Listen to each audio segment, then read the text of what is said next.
le roi Soleil n'était pas censé pourrir. Mais durant l'été de 1715, le château de Versailles devint un cercueil doré. Derrière les rideaux de soie et les couloirs de marbre, l'homme le plus puissant d'Europe commença à se décomposer vivant. D'abord la boiterie, puis l'enflure, puis la chair noircie. Ses médecins murmuraient qu'il s'agissait d'une sciatique. Ils avaient tort. La vérité était la gangrène vorace, implacable et incontrôlée.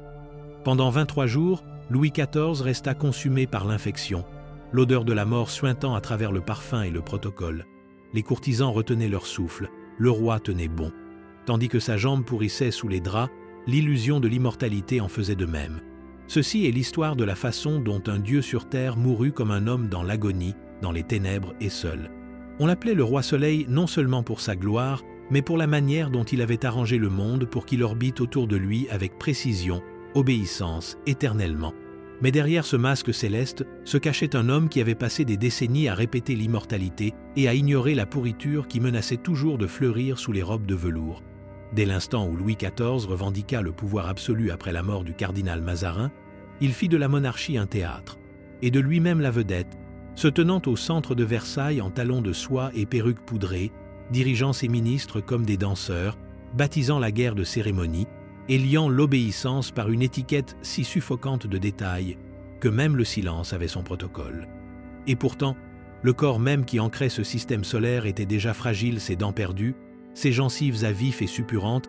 son système digestif si instable qu'il endurait des lavements réguliers et des hémorragies secrètes, ses repas surveillés, ses selles notées par les médecins de la cour avec des plumes tremblantes, tout cela pendant qu'il flottait à travers les salles de marbre comme un dieu vivant, insensible à l'hiver, à la douleur ou à la rébellion.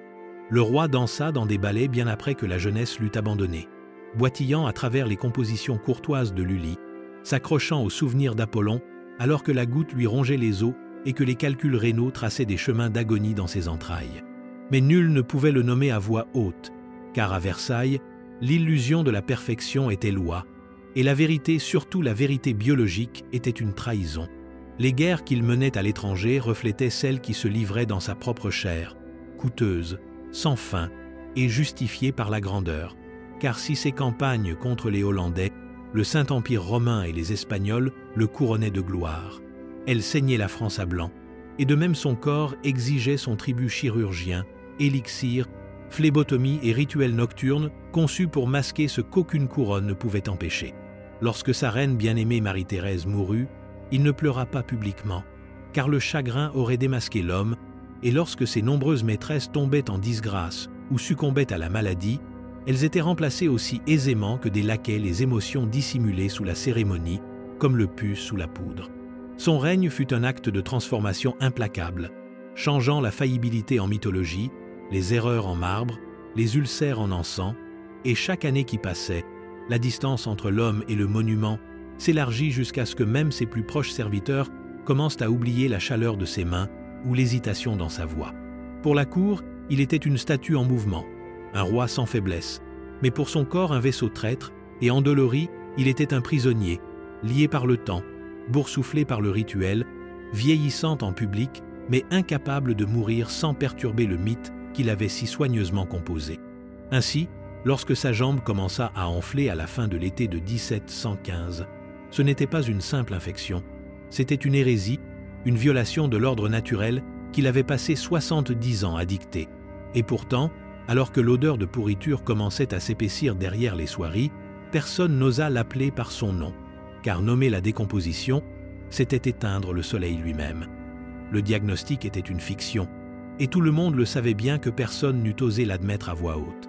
Ni les médecins qui s'inclinaient plus bas qu'ils n'examinaient, ni les courtisans qui louaient l'endurance du roi tout en réprimant un haut-le-cœur devant la puanteur de l'infection, ni les maîtresses qui murmuraient des paroles rassurantes derrière leurs éventails de dentelle alors que la jambe du souverain virait au violet, puis au noir, et commençait à laisser échapper une odeur de faim. Lorsque Louis se plaignit d'une douleur fulgurante dans sa jambe gauche, Fagon, le médecin royal, offrit un diagnostic si bénin qu'il frisait l'absurdité.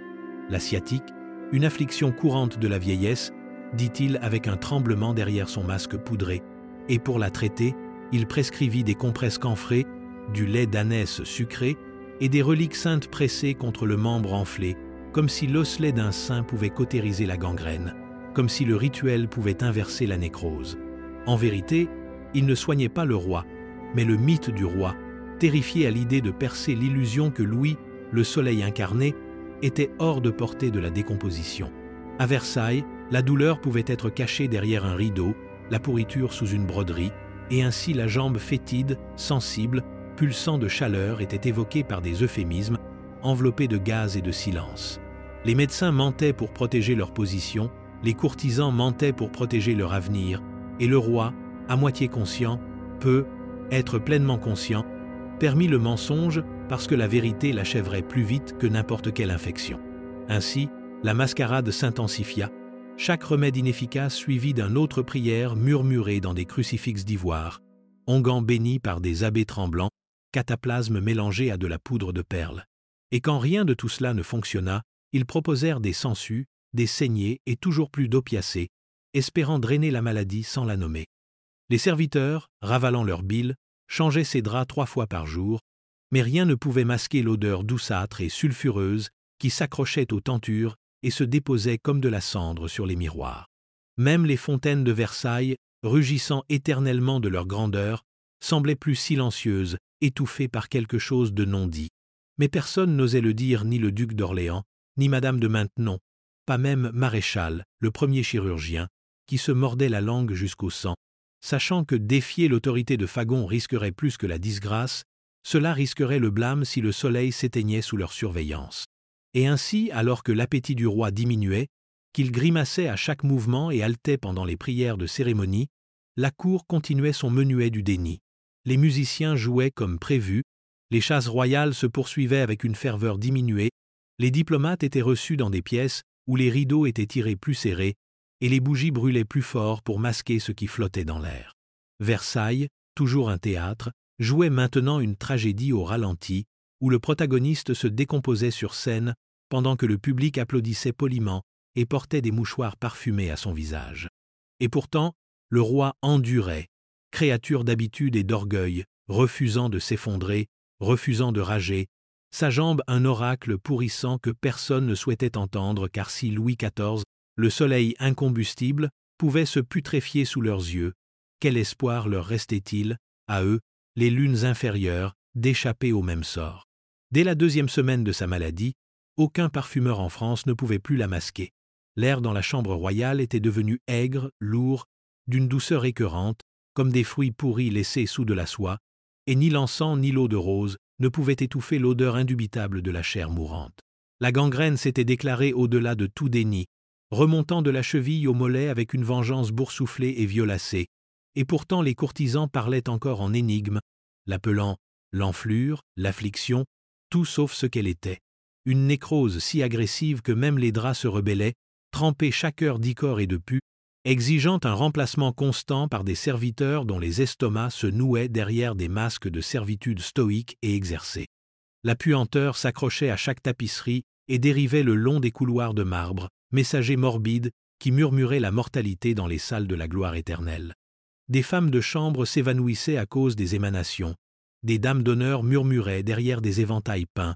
et pourtant la ligne officielle tenait bon. Le roi était simplement souffrant, une infirmité passagère, rien d'alarmant. Mais ceux qui étaient assez proches du lit savaient mieux, car la jambe du roi était devenue une blessure qui respirait, qui parlait, qui avertissait de la mort imminente à chaque goutte suintante. Les médecins, désespérés de sauver les apparences, l'imbibaient d'esprit camphré, enveloppaient le membre dans des linges frais trempés de vinaigre, mais l'odeur revenait chaque fois, plus forte, plus furieuse, comme si la maladie était devenue consciente, enragée par le déni. Et pourtant, au milieu de cette bio-horreur, Louis XIV insistait sur l'ordre, insistait sur le rituel, insistait par-dessus tout sur la messe. Et ainsi, soutenu par des laquais, il se traînait dans la chapelle royale, drapé de dentelle et d'or, le visage pâle sous des couches de poudre blanche, le souffle court, sa jambe gauche traînant légèrement derrière lui, comme un cadavre refusant l'inhumation, tandis que les courtisans s'inclinaient et que les choristes chantaient des hymnes à un dieu qui devait avoir détourné son visage du spectacle depuis longtemps. Certains n'osaient pas croiser son regard, de peur de ne pas voir un roi, mais une carcasse en attente. D'autres pleuraient, non par amour, mais par terreur, car si le roi pouvait mourir, la monarchie elle-même risquait de pourrir de l'intérieur. Et le rituel continuait. Les bougies étaient allumées, les génuflexions effectuées, le latin murmuré, comme si la cérémonie pouvait lier l'âme à un corps déjà à moitié parti. Des rumeurs s'infiltraient dans le palais comme la puanteur elle-même. Était-ce une punition, une rétribution divine pour ses guerres, ses maîtresses, son orgueil?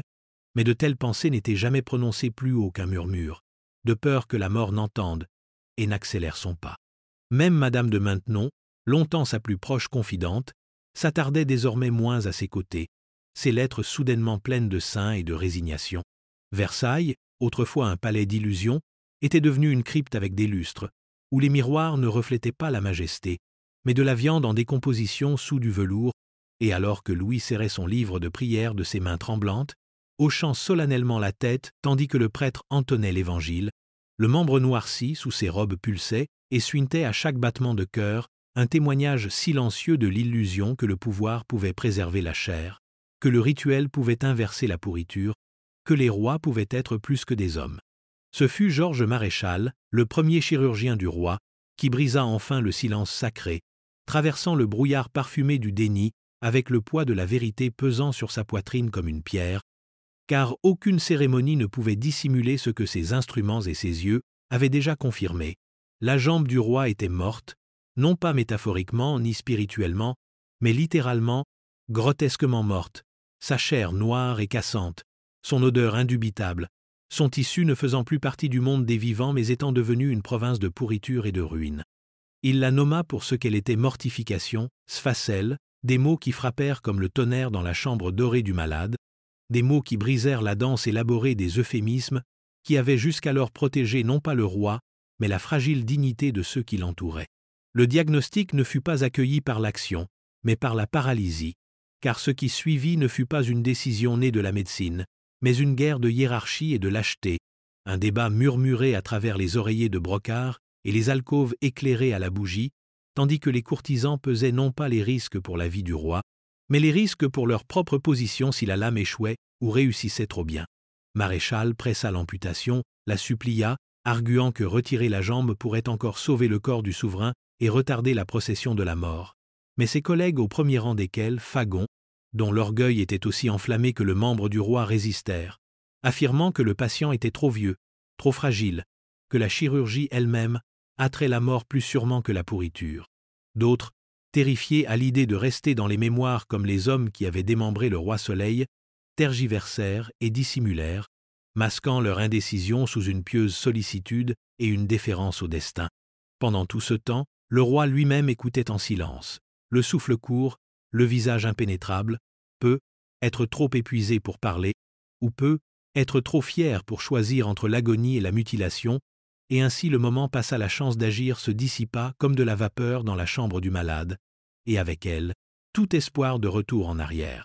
La jambe resta, pulsant d'infection, un poids mort attaché à un corps mourant, sa corruption s'infiltrant à l'intérieur, heure par heure, noircissant non seulement la peau, mais le sang, non seulement les tissus, mais le temps. Maréchal, vaincu, retourna à ses outils et tenta ce qu'il pouvait plus de compresses, des esprits plus forts, des incisions pour drainer le poison, mais la jambe ne faisait plus partie du roi, c'était un royaume perdu, un territoire revendiqué par la mort, et ses frontières s'étendaient. Pourtant, Versailles ne s'arrêta pas, les serviteurs frottaient toujours les sols de marbre, les musiciens jouaient toujours des menuets, et les nobles faisaient toujours des révérences, complotaient et murmuraient seulement. Maintenant leurs yeux se dartaient vers le lit avec une nouvelle urgence, une reconnaissance que l'impensable n'était plus lointain, que le roi-Dieu était non seulement faillible, mais périssable. Dans les jours qui suivirent, le verdict de Maréchal devint un secret de polichinelle, un secret qui résonnait à travers les tapisseries et s'attardait derrière chaque révérence. Le roi se mourait, et ils avaient choisi de ne pas l'arrêter. Il avait passé 70 ans à mettre en scène le pouvoir, et il ne mettrait pas en scène la mort différemment. Ainsi, lorsque Louis XIV reconnut enfin ce que son corps hurlait depuis longtemps, il le fit avec une majesté qui estompa la mortalité en rituel, la pourriture en rite. Car alors même que sa jambe s'infectait, que ses lèvres se craquelaient de fièvre, il convoqua les prêtres, les reliques, le calice d'or et le confesseur royal, pour orchestrer ce qui allait devenir la dernière représentation d'une vie consacrée aux apparences. Le viatique fut préparé pain et vin non seulement pour l'âme, mais pour les yeux de la cour, qui s'étaient rassemblés dans un silence respectueux, non seulement pour assister au salut, mais pour s'assurer que la chorégraphie de la mort corresponde à la perfection du règne. Le cardinal de Rohan, lourd dans sa pourpre et tremblant sous le poids du symbolisme, administra les derniers sacrements dans une chambre épaisse d'encens et d'attente, ses syllabes latines résonnant dans une pièce où chaque ombre abritait un noble retenant son souffle, guettant non pas la grâce, mais le précédent. Le roi, toujours maître de la mise en scène, reçut les sacrements avec une solennité royale, les yeux clos, les mains jointes, ne tressaillant même pas alors que sa jambe pulsait de putréfaction sous les draps, il mourrait. Oui, mais seulement lorsque le scénario le permettrait, et seulement après que chaque scène aurait été jouée avec aplomb. Sa confession suivit, murmurée à l'oreille d'un prêtre qui emporterait ses secrets dans l'éternité. Pourtant, même en ce moment de vulnérabilité sacrée, il y eut des lignes non dites, des péchés qui resteraient embaumés dans le silence, non par oubli, mais par contrôle, car Louis ne confessa que ce qui convenait à la mémoire qu'il entendait laisser derrière lui. Les maîtresses furent reconnues, peu, être, la vanité, le faste mais pas les guerres qui estropièrent la France, pas les enfants qu'il désavoua ou les famines qu'il ignora, pas le coût de la grandeur payée en chair et en os par des paysans dont il n'apprit jamais les noms. Ce qui importait maintenant n'était pas la pénitence, mais la postérité, et il chorégraphia donc ses derniers jours comme un ballet royal, dirigeant les courtisans de hochements de tête, chronométrant les visites pour préserver la dignité, dictant ses dernières proclamations depuis son lit d'une voix rauque mais non brisée. Derrière les murs, les chirurgiens murmuraient à propos de la gangrène qui se propageait, des entrailles noircies et de l'haleine aigre, d'un corps perdant sa cohésion, mais pour la cour, il restait le monarque, la colonne vertébrale droite sur les oreillers, les robes arrangées pour dissimuler le pire, une figure de sire du pouvoir maintenue en vie par la seule force de la volonté. Des musiciens jouaient doucement dans l'antichambre, les courtisans entraient un par un pour lui baiser la main,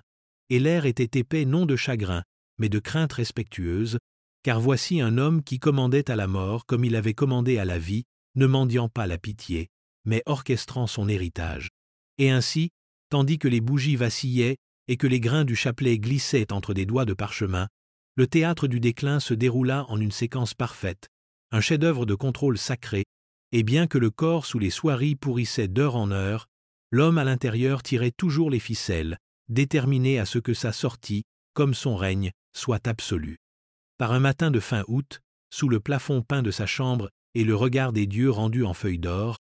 Louis XIV convoqua le garçon qui hériterait de l'édifice chancelant de sa gloire, un enfant de 5 ans vêtu d'un brocart rigide, tremblant sous une perruque trop lourde pour sa petite silhouette, le futur Louis XV, conduit par des serviteurs dans une pièce où l'air lui-même semblait meurtri par l'histoire. Le roi, calé par des oreillers brodés, le visage cireux mais les yeux brûlant encore d'autorité,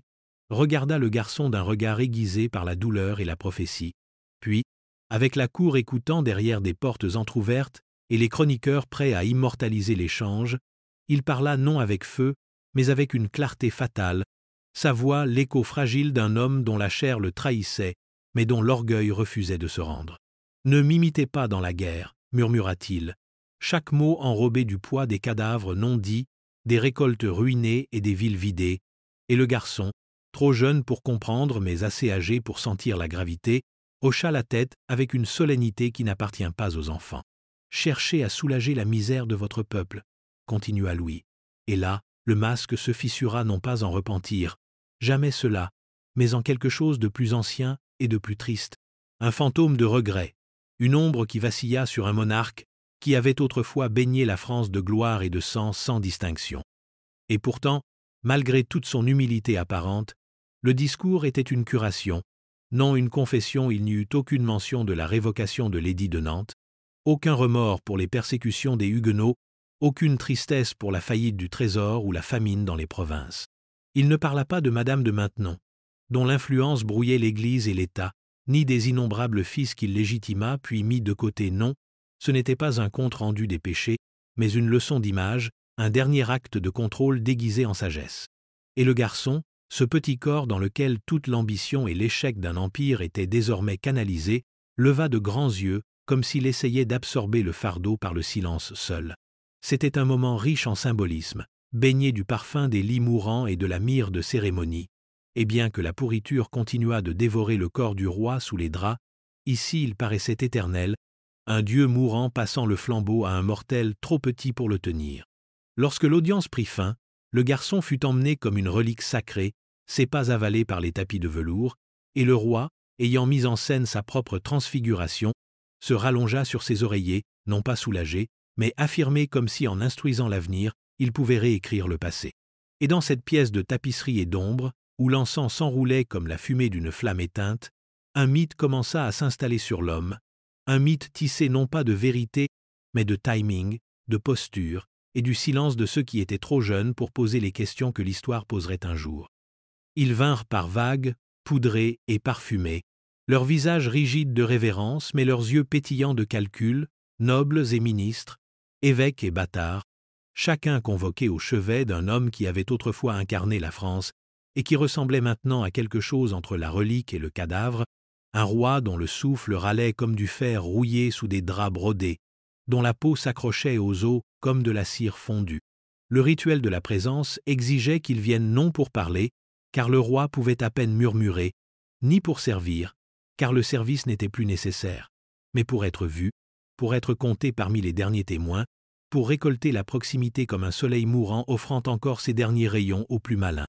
Un par un, ils s'inclinèrent, baisèrent la main tremblante, murmurèrent des phrases de loyauté qu'ils ne ressentaient plus, tandis que juste au-delà de la chambre, dans des couloirs résonnants de talons étouffés et du bruissement sec du satin, de nouvelles alliances fleurissaient comme de la moisissure. Déjà, les regards se tournaient vers Philippe, duc d'Orléans,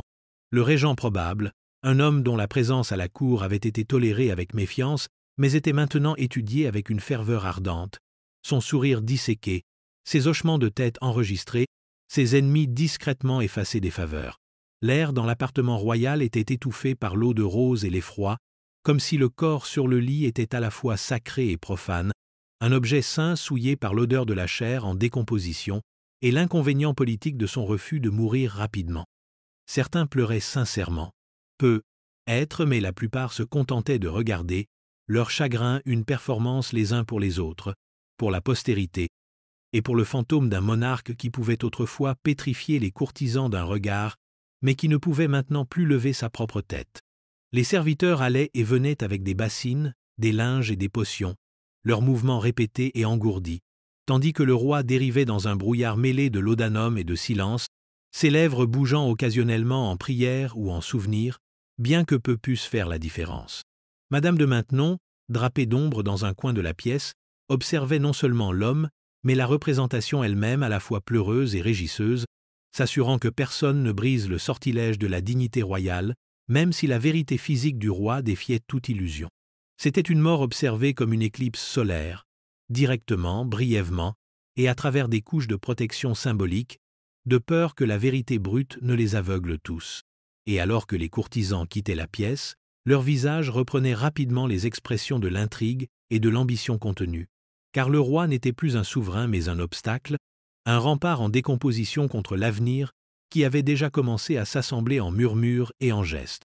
Il était devenu l'histoire en temps réel, et tandis que sa respiration devenait plus faible et que la pièce s'assombrissait de la fumée des bougies et des calculs inexprimés, la cour regardait non pour pleurer,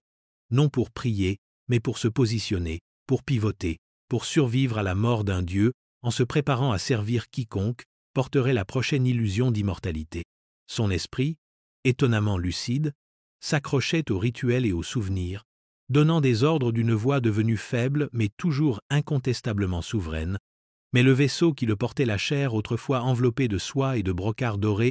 le corps qui avait jadis dansé des ballets et chevauché à la tête des armées, avait commencé son effondrement final et irréversible.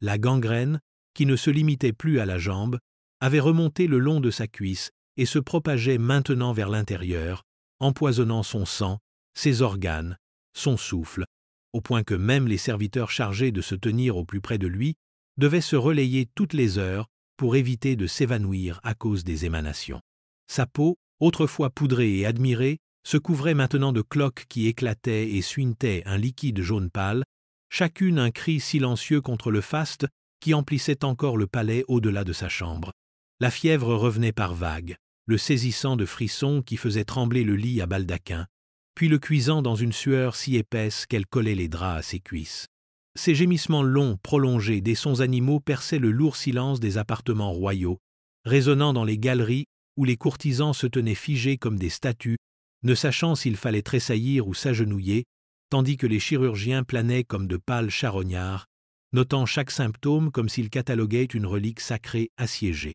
Sa langue enfla, se fendilla et saigna. Ses ongles noircirent, son haleine devint fétide comme de la viande stagnante. Et malgré tout, il continuait de parler, de régner, d'instruire l'avenir alors que son corps hurlait la mutinerie sous le poids de la dignité.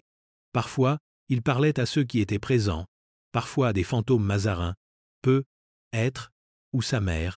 ou l'un des nombreux fils dont les cercueils l'avaient précédé, et parfois à personne du tout, marmonnant des fragments de prières, de traités, de regrets trop fragmentés pour être déchiffrés. Ses yeux, vifs comme toujours, restaient ouverts même si ses paupières s'affaissaient, fixant non pas les murs de Versailles mais quelque chose au-delà, quelque chose que lui seul pouvait voir, ou peut être refusé de voir, car fermer les yeux aurait été céder, consentir à l'extinction. Et pendant tout ce temps, les médecins Fagon, Maréchal et leurs acolytes désespérés rôdaient au chevet, appliquant des cataplasmes, drainant des abcès, prescrivant des potions d'opium et d'eau bénite, sachant avec une certitude croissante qu'ils ne soignaient pas un homme, mais qu'ils accomplissaient une liturgie médicale à l'autel de la décomposition. La cour avait depuis longtemps cessé de prétendre qu'il se rétablirait, mais elle n'avait pas cessé de prétendre qu'il était souverain,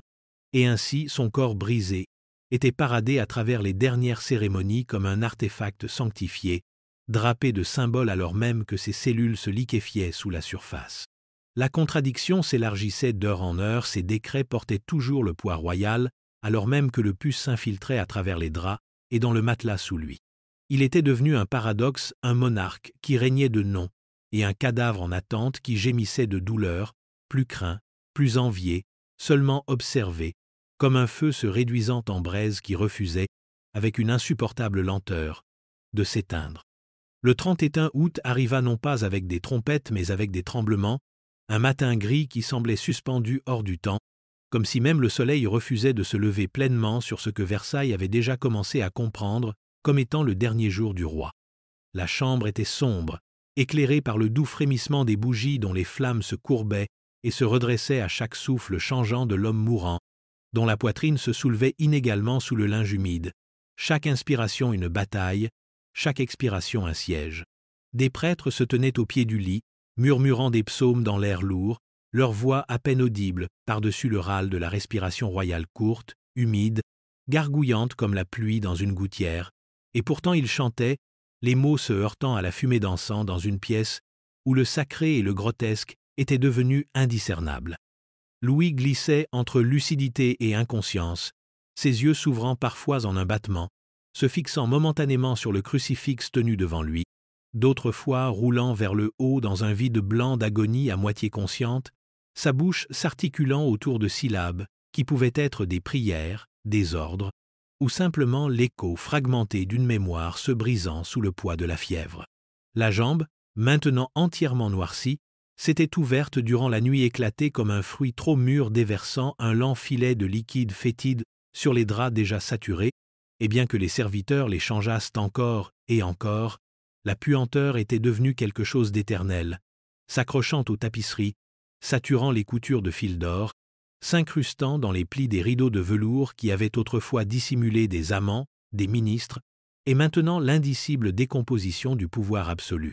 Aucun médecin ne le touchait plus pas vraiment, car tous avaient reconnu, silencieusement, qu'il ne restait rien à faire sinon regarder et noter, préserver le théâtre de la majesté, alors même que son acteur principal se noyait dans son propre sang défaillant. Ses membres se contractaient par intermittence, une danse macabre de nerfs à vif, tandis que la cour chuchotait juste derrière les portes de la chambre, espérant être assez proche pour l'histoire, mais assez loin pour éviter son odeur. Madame de Maintenon était agenouillée en silence dans un coin, les lèvres bougeant sans produire de son, son regard fixé sur la lueur des bougies qui tremblaient comme le dernier poul du règne lui-même. Le silence dans la pièce était total, à l'exception du sifflement des poumons du roi et du doux bruissement des vêtements liturgiques lorsque le grand aumônier s'avança pour ce qui serait la bénédiction finale. Et puis, quelque part aux premières heures, alors que la dernière bougie se courbait une fois de plus sous un souffle invisible, les bruits cessèrent, pas un hoquet, pas un dernier mot, seulement l'absence soudaine de lutte, la disparition d'un bruit si longtemps enduré que sa disparition semblait plus forte que sa présence. La pièce ne bougea pas, ne pleura pas, ne pria pas plus fort car la mort était arrivée comme Louis l'avait toujours exigé, non dans le chaos, mais dans le silence, non comme un voleur, mais comme un courtisan, invité, attendu, chorégraphié. Et tandis que la cire coulait, que la chambre devenait incroyablement immobile, l'homme qui avait régné pendant 72 ans cessa, non pas avec un coup de tonnerre mais avec un vacillement,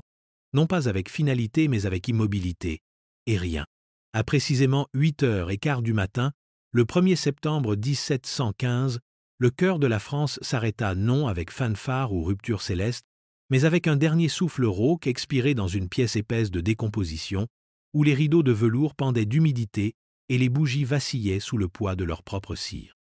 Louis XIV, le roi Soleil, était mort, et bien qu'il eût régné plus longtemps que n'importe quel monarque de l'histoire européenne, le moment de son décès ne portait aucune de la grandeur qu'il avait passé une vie à perfectionner au lieu de cela. Il fut marqué par le silence, par le bruit sourd des draps saturés soulevés d'un lit qui ne contenait plus un dieu, mais une carcasse. Son visage, longtemps loué pour son sang-froid et sa symétrie, s'était affaissé en un rictus, la mâchoire de travers, la peau creusée et jaunie, les yeux à moitié clos, comme s'ils hésitaient à se fermer entièrement. Les prêtres présents se signèrent en un rythme solennel, murmurant des prières non pour le salut, mais pour l'ordre, car la machinerie de la monarchie ne pouvait pas pleurer, elle ne pouvait que continuer. À l'extérieur de la chambre, les cloches de Versailles sonnaient en l'angla méthodique, leur son étouffé par l'épaisse brume matinale, tandis qu'à l'intérieur, les chirurgiens se préparaient au sinistre devoir de la partition royale. Son cœur devait être inhumé chez les Jésuites, ses entrailles à Notre-Dame, et son corps embaumé destiné à Saint-Denis, chaque morceau du roi, dispersé à travers la géographie sacrée de son royaume, comme les reliques d'une idole brisée. Mais même ce rituel était entaché par la vérité physique son corps, si ravagé par l'infection, était presque impossible à préserver, les organes internes liquéfiés par la gangrène, les veines gonflées et fragiles, la peau se déchirant sous la pression de la putréfaction avant que les embaumeurs ne puissent achever leur travail. Malgré les crucifixes d'or, les reliques, les chants et les proclamations scellées à la cire, il n'y avait pas d'échappatoire. La mort était arrivée non avec le feu, mais avec le pus, non avec la lumière divine, mais avec la trahison grotesque de la chair, une rébellion de cellules qu'aucun décret ne pouvait réduire au silence. Les courtisans, leurs visages composés dans un théâtre de chagrin, commencèrent à se disperser, certains s'inclinant une dernière fois, d'autres murmurant déjà allégeance au duc d'Orléans ou calculant leur position sous le roi enfant. Madame de Maintenon disparut dans une chambre latérale, ni veuve ni reine, seulement une ombre de mémoire désormais privée de fonction. Et Versailles, toujours un temple des apparences, commença sa transformation en mausolée, un palais dont les murs dorés résonnaient maintenant d'absence. Dehors, les fontaines coulaient toujours, les paons criaient toujours dans les jardins, mais l'air avait changé plus épais, plus lent, touché par un silence qu'aucune musique ne pouvait masquer. Louis XIV s'était sculpté en mythe, un soleil sans ombre, un roi dont la volonté avait plié l'architecture d'une nation entière, mais à la fin, ce ne furent ni ses triomphes, ni ses monuments qui écrivirent le dernier chapitre, mais sa décomposition, sa mort haletante, puante, convulsive, une scène d'un effondrement si viscéral qu'elle perça le voile de la propagande et ne laissa que cette vérité, qu'aucun règne, aussi absolu soit-il, ne peut distancer la puanteur de sa propre fin. Le cadavre de Louis XIV, encore chaud lorsque les embaumeurs arrivèrent avec leurs instruments d'argent et leurs huiles parfumées, n'était plus traité comme un homme, mais comme une relique sainte à démembrer avec une précision rituelle, car la mort d'un roi n'était jamais une fin privée, c'était un processus public, un sacrement d'État, une autopsie sacrée effectuée sous les corniches dorées de Versailles. Son cœur fut d'abord découpé, soigneusement placé dans une urne de cristal destinée à l'église des Jésuites à Paris, encore sombre de sang coagulé qui tachait les gants de soie des chirurgiens. Ses entrailles souillées et liquéfiées par la gangrène furent plus difficiles à prélever, versées dans des récipients destinés à Notre-Dame, leur corruption masquée par des couches d'ambre et de myrrhe. Et enfin le corps lui-même, nettoyé mais exhalant toujours l'odeur de sa rébellion finale, fut embaumé et vêtu de parures royales, enveloppé de lin blanc, et déposé dans un cercueil de chêne et de plomb, comme si des couches de métal pouvaient supprimer ce qui avait fleuri à l'intérieur. 3 dépouilles, 3 centres sacrés, devenant chacun un lieu de pèlerinage pour une nation en besoin de récit. Et Versailles, autrefois une fournaise d'ambition, se drapa de deuil. Les tapisseries furent retournées, les miroirs voilés, les rideaux tirés contre la lumière qui symbolisait autrefois son nom. Les musiciens de la cour jouèrent des chants funèbres, des serviteurs vêtus de noir pleurèrent sur commande, et les fontaines coulèrent comme pour imiter les larmes, mais sous le lourd apparat se cachait un courant d'autre chose, de presque blasphématoire, le soulagement. Car avec le dernier souffle du roi, la tension insoutenable de son agonie persistante s'était levée, et avec elle, la paralysie d'une cour figée par la peur de la transition. Maintenant, le souverain n'étant plus présent pour commander l'obéissance ou réprimer le doute, la question de la succession dressa sa forme aux multiples têtes, se tortillant à travers les salons et les antichambres comme la fumée à travers les serrures. Le duc d'Orléans tiendrait-il vraiment la régence? Le duc du Maine la contesterait-il? Les fils légitimés seraient-ils élevés ou effacés? Le cadavre n'était pas encore froid que déjà le pouvoir avait changé de pièce, s'insinuant dans les murmures, les postures, les regards, chaque noble recalibrant son destin face au poids d'un roi enfant et aux vautours se rassemblant autour de lui. Des messagers furent dépêchés, des alliances scellées dans des chambres secrètes, et ceux qui avaient plané près du lit de mort planaient maintenant plus près de l'influence, essuyant leur chagrin avec l'efficacité d'hommes qui comprenaient qu'en monarchie, le deuil est une performance et la succession une question de survie. Le corps royal pendant ce temps fut exposé, entouré de bougies et de draperies cramoisies, comme pour préserver sa dignité par la seule force esthétique, bien que même l'embaumement ne pût arrêter complètement les signes de décomposition sous les parfums et les prières, les lèvres du roi s'assombrirent, ses doigts se raidirent,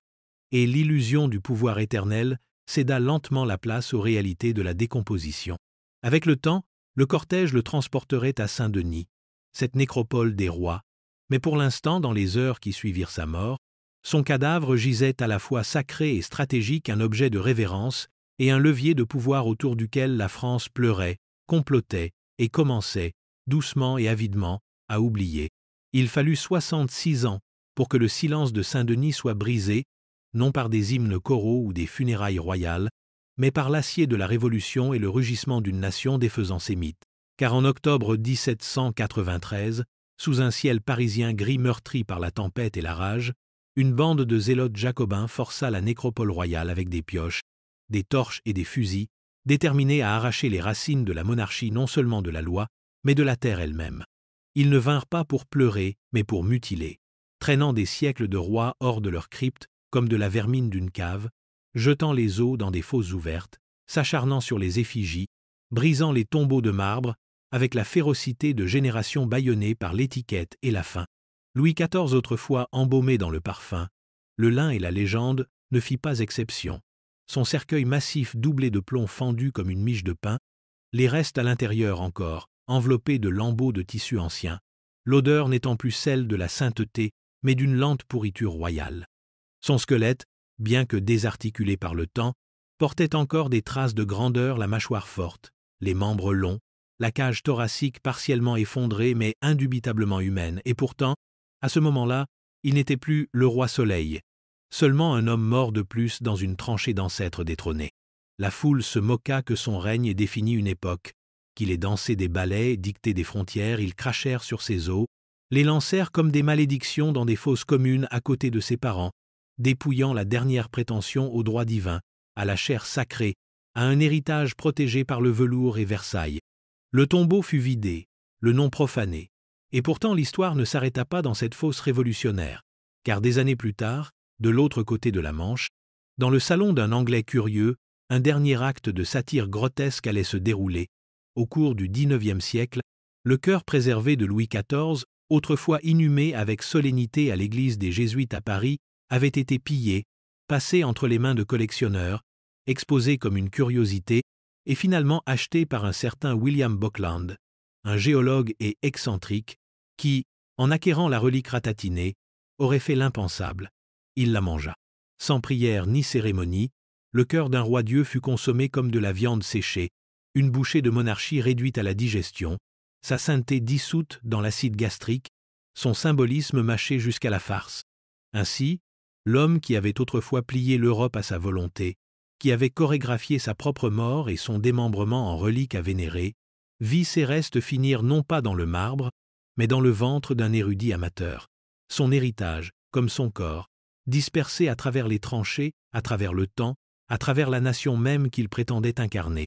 Les os du monarque le plus absolu de France étaient devenus poussière anonyme, le cœur la chute d'une blague, et le mythe, autrefois gravé dans l'âme d'un royaume,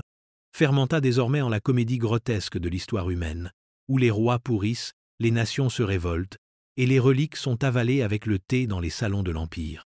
En fin de compte, la mort de Louis XIV ne fut pas une rupture, mais un miroir, un écho lent et suintant de tout ce que son règne avait toujours été le contrôle pourrissant en illusion,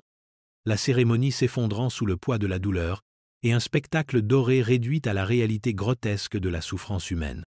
Il avait passé 70 ans à construire un royaume à son image, à organiser chaque recoin de Versailles, à scénariser les heures de sa cour jusqu'au moindre souffle, pliant les nobles en ornements et les rituels en doctrine, croyant peu, être sincèrement que l'autorité divine pouvait être chorégraphiée comme une danse, entretenue comme une machine. Et pourtant, lorsque son corps le lâcha, tout ce contrôle révéla son noyau creux. Les courtisans ne purent arrêter la puanteur, les médecins ne purent stopper la gangrène, et aucune quantité de chandelles ou de prières latines ne put inverser la décomposition qui commença non pas dans le royaume, mais dans sa propre chair. C'était la contradiction finale de l'absolutisme, son expression la plus parfaite mourant dans un lit trempé de pus, donnant des ordres à travers des dents serrées, tandis que sa jambe noircissait et se fendait sous les draps, aussi impuissant que n'importe quel paysan à arrêter l'avancée de la décomposition. Son règne fut obsédé par le confinement de l'information, de la dissidence, du temps lui-même, et pourtant la pourriture qui le tua se propagea précisément parce qu'elle fut niée, mal nommée, traitée non pas comme une vérité, mais comme une erreur de perception,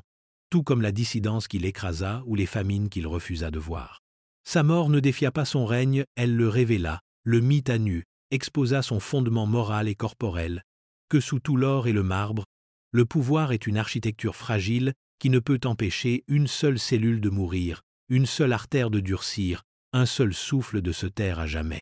L'image d'un homme qui avait autrefois redessiné la carte de l'Europe, gisant désormais impuissant pendant que les chirurgiens débattaient de l'opportunité d'enlever sa jambe trop vieux, murmurait-il, trop tard et ne firent rien, n'est pas seulement une tragédie, c'est une parabole de la grandeur défaite par sa propre illusion. Et que signifiait-il que ce roi qui régna avec une telle omniprésence, qui déclara « L'État, c'est moi », mourut en murmurant des fragments de regret à un enfant trop jeune pour les saisir? Quel héritage est laissé par un monarque qui orchestra chaque seconde de son règne et ne put pourtant pas écrire sa propre fin? Sa mort, comme sa vie, devint un théâtre seulement, maintenant le public reculait plutôt qu'il n'applaudissait, et les rideaux étaient tachés de sang et d'infections plutôt que de brocart. Le mythe du roi Soleil ne s'est pas terminé par le feu, il a caillé en puce, il s'est affalé dans le silence. Et pourtant la légende a perduré, parce que le pouvoir, une fois façonné en rituel, survit même lorsque la chair qu'il a portée se liquéfie. En cela, les derniers jours de Louis deviennent plus que de l'histoire, ils deviennent une prophétie, un rappel que chaque empire, chaque système de contrôle, aussi poli ou divin qu'il puisse paraître, porte en lui le germe de l'effondrement. Et parfois cet effondrement ne commence pas par une révolution, mais par une blessure qui refuse de guérir. Il ne mourut pas sous un dôme doré de triomphe céleste, mais sous un baldaquin affaissé empestant le vinaigre et la gangrène, son corps boursouflé et couvert de cloques, son souffle court, ses prières marmonnées à travers des lèvres gercées, tandis que le pus tachait les linges destinés à la postérité. Et pourtant, dans les siècles qui suivirent, Louis XIV ne persista pas dans l'esprit public comme un homme qui se décomposa, mais comme un monarque qui éblouit, le souverain doré d'une époque encore appelée la sienne, le roi Soleil, éternel, radieux, absolu. Tel est le paradoxe du pouvoir. Que la vérité puisse pourrir en privé tandis que le mythe brille au grand jour, insensible à la puanteur, insensible à la souffrance. Son lit de mort ne fut pas un lieu de gloire, ce fut un théâtre de l'échec et de la chair, où chaque geste rituel ne faisait que souligner le peu qui restait à gouverner, où la machinerie de la vie de cour avançait comme une horloge alors même que son maître glissait entre crise et silence. Pourtant, malgré les gémissements, les plaies suintantes, les incisions ratées et la panique murmurée des médecins impuissants devant leurs propres instruments, l'image de Louis en roi-dieu perdura, non seulement dans le marbre et les portraits, mais dans la mémoire nette, perfectionnée, immunisée contre la pourriture. Et nous restons donc avec la question finale, la question que tout son règne semble construit pour provoquer. Son pouvoir résidait-il dans le contrôle absolu qu'il exerçait dans les guerres qu'il menait, les lois qu'il décrétait, la cour qu'il chorégraphiait, ou dans l'histoire qu'il laissa derrière lui, une illusion si vive qu'elle survécut même à la profanation de sa tombe, au démembrement de son corps, à la dévoration de son cœur par un Anglais curieux? Il ne fut pas le premier à mourir dans la douleur, ni le dernier à la cacher derrière la cérémonie, mais il fut peu être le premier à transformer l'agonie en spectacle si parfaitement qu'elle disparut sous l'éclat de tout cela. Le mythe de Louis XIV ne fut pas détruit par sa fin, il fut préservé par son effacement, par le silence qui tomba sur la pourriture, le deuil scénarisé, le refus de laisser un souverain être rappelé comme un mortel. Et c'est peu être là la vérité la plus sombre de la monarchie, non pas qu'elle revendique la divinité, mais qu'elle persuade les autres d'y croire, même lorsque le Dieu suffoque et fuit par la jambe. Dans cette lumière vacillante de ces dernières heures, quelque chose de monstrueux et de magnifique prit forme non seulement la mort d'un homme, mais le triomphe d'un récit, un symbole perfectionné alors même que le porteur du symbole s'effondrait. Et nous concluons donc non pas avec une certitude, mais avec une question qui flotte comme de l'encens dans une salle voûtée. Le véritable génie de Louis XIV résidait-il dans la manière dont il a gouverné la France, ou dans la manière dont il a fait oublier au monde que lui aussi était fait de peau, de sang, de souffle et finalement de silence?